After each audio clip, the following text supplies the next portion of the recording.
Hey, what's up everyone? Today is Friday, so this will be your Friday video, and I just came back from a portrait shoot, and I thought it'd be really cool to go through, some of my emails and Facebook group and all that kind of stuff to pull out some questions. So I'm here to do a quick The Guy with the Eye Q&A session. Let's roll right into it.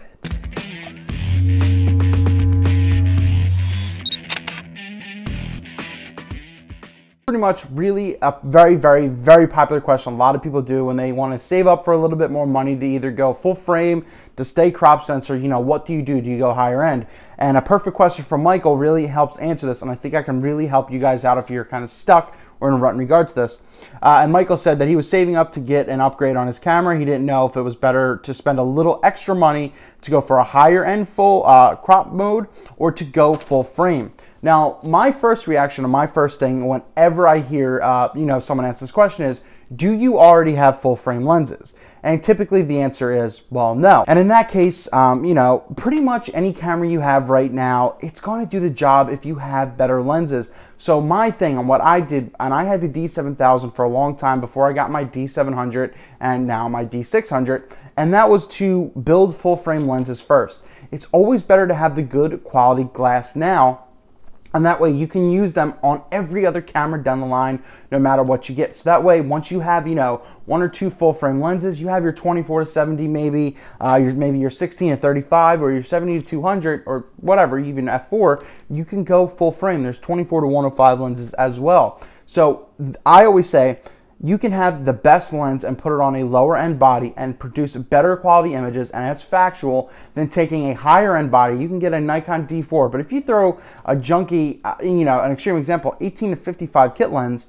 it's going to be crap. First of all, because you're using a DX on a full frame body, it's not utilizing the full sensor, but that's just how it goes. So my thing would be, build your lenses first and then go from there. Now, the only exception would be, say I had the D3000 years ago when that came out, and the reason I bumped up to like a D7000 or something like that was because I wanted video. But that's not a thing anymore. Basically, every camera that comes out now will have video. So build your lenses up. Go with the better quality lenses now, even if you have to start with a couple primes. So that way, when you want to jump the full frame, you can do it, and you can do it that way. But I'm not here to tell you what to do. That's just a suggestion. If you want to go full frame now and you want to get it ASAP no matter what, go full frame and maybe buy like a 50 1.8 or 1.4 lens to get started. Big question here, number two. What do you do when a client wants every single photo from a shoot, event, or a wedding? Well, this is huge, and this happens a lot with weddings. A lot of people say, well, I'm paying thousands of dollars for weddings. Why don't I get, the 500 to 1,000 to 1,500 photos so I'm paying for every single one of them?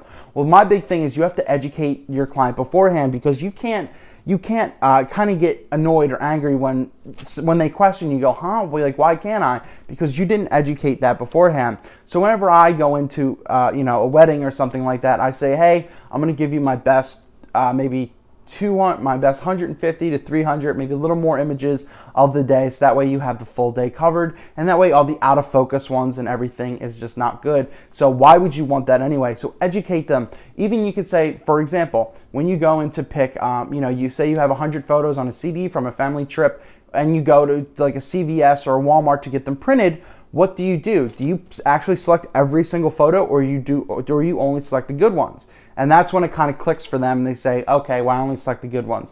Bam. So that's one way you can do it. So that makes sure that a client doesn't want every single photo. And plus, you can say, they'll have to buy a hard drive from you, because that is a lot of memory. Rory asks, what is the best or universal lens? Now, this all depends on who you're asking. If you're asking someone who travels a lot and doesn't have full frame 100% gear, you're going to want a universal lens like an 18-300, 18-200, because that does cover a wide variety of range. But you have to remember that is a variable aperture lens. So as you're zooming in, you're losing light. So typically they're, I think, 3.5s or f4s. So that's when you're at 18 millimeters, you can get that. But as you're zooming in the 200 or 300, you will see that your f-stop will be a minimum of 5.6 or 6.3. But if you're asking someone like me, more professional, more someone doing it more than just a hobby, I would say look into a great range that you can cover portrait shots, even some headshots, and your wide angles, landscapes, anything with 24 millimeters. So a 24-105 f4 is a really great option. But personally, I like the 24-70 2.8, and that covers 95% of the stuff that I shoot, excluding macro stuff and longer telephoto stuff. So that is my advice to you. One of the last questions from Steve is, how do you get out of a creative block? Well, this is something that I've answered a while ago, so maybe you haven't seen that video, but I call this a shutter finger block. So a shutter block because you don't know what to do.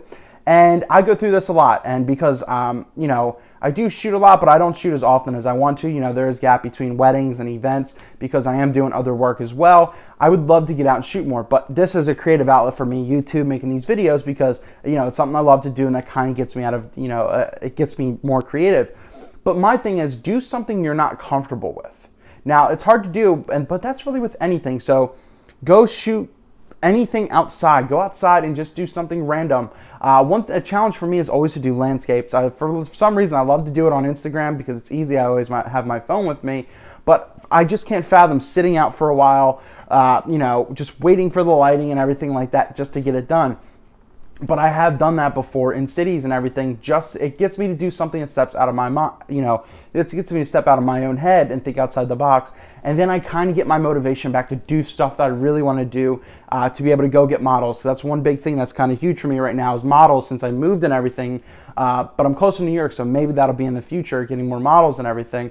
But that's what I do. I do something I don't feel comfortable with. Maybe I go to a different, even in regards to video, I'll go to a different a location to shoot a video, and I kind of force myself to look at what's around and what would make the background look better and everything like that. So be more creative in regards to that. Do little challenges. Go online, Google photo challenges, or pick a theme. Pick red and go out and shoot red stuff. It could be your red shoelaces. It could be fire hydrants and everything. But just something to get you thinking and creative, and it will really, really help. So that is it for another.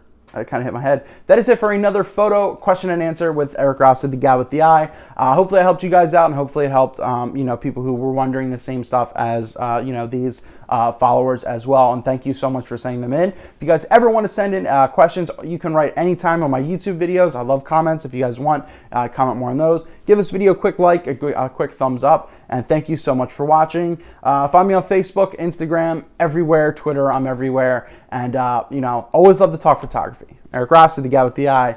Questions and photos answered. Case closed.